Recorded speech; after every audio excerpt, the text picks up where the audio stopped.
The Harappa civilisation was primarily located in which modern day region? जो Harappa civilisation है वो आज के दिन में कहाँ पे स्थित है, ऐसा पूछा गया है क्वेश्चन में। तो जैसे कि हमें पता है हड़प्पन सिविलाइजेशन को हम इंडस वैली सिविलाइजेशन भी बोलते हैं। तो हमारे पास ऑप्शन जो ए है उसमें हमें ऑप्शन गिवन है इंडस वैली तो ऑप्शन ए करेक्ट हो जाएगा। और अगर अभी की बात की जाए, जो इंडस वैली सिविलाइजेशन है वो मोस्टली पाकिस्तान में है और कुछ नॉर्दर्न वेस्टर्न इंडिया है ना जो उसमें, जैसे कि राजस्थान, हरियाणा, पंजाब में। Which impressive architectural feature is associated with the Harappa civilisation?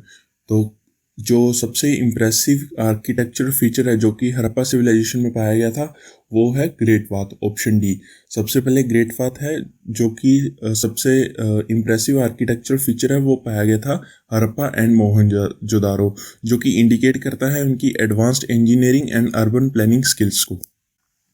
The religious and philosophical texts of ancient India as known as Vedas were written in which language?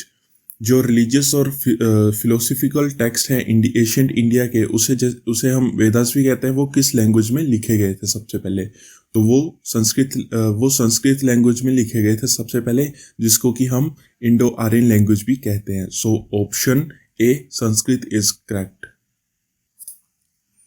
The caste system, which played a significant role in Vedic society, was divided into how many categories? So option B 4। इनको 4 categories में divide किया गया था जो caste system है, जैसे कि क्षत्रियास, सबसे टॉप पे Brahmins, Kshatriyas, Vaishyas and Shudras. Which medieval dynasty is known for constructing the famous Qutub Minar in Delhi? जो कुतुब मीनार है दिल्ली में वो किस डायनेस्टी द्वारा कंस्ट्रक्ट करवाया गया था? सो ऑप्शन सी मुगल है। जो मुगल हैं उन्होंने इसे कुतुब मीनार को बिल्ड करवाया था as a victory tower, and ये इंडो इस्लामिक आर्किटेक्चर का एक मास्टरपीस है। द दिल्ली सल्तनत mark the beginning of which dynasties rule in India?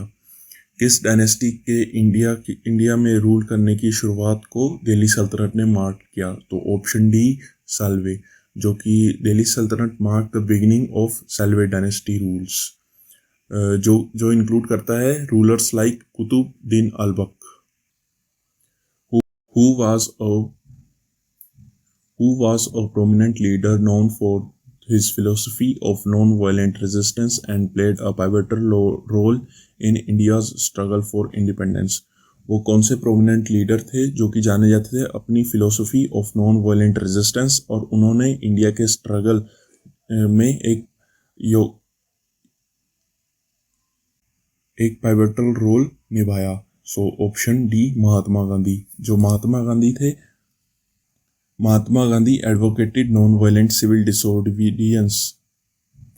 The Quit India movement, a significant milestone in India's freedom struggle, took place during which year?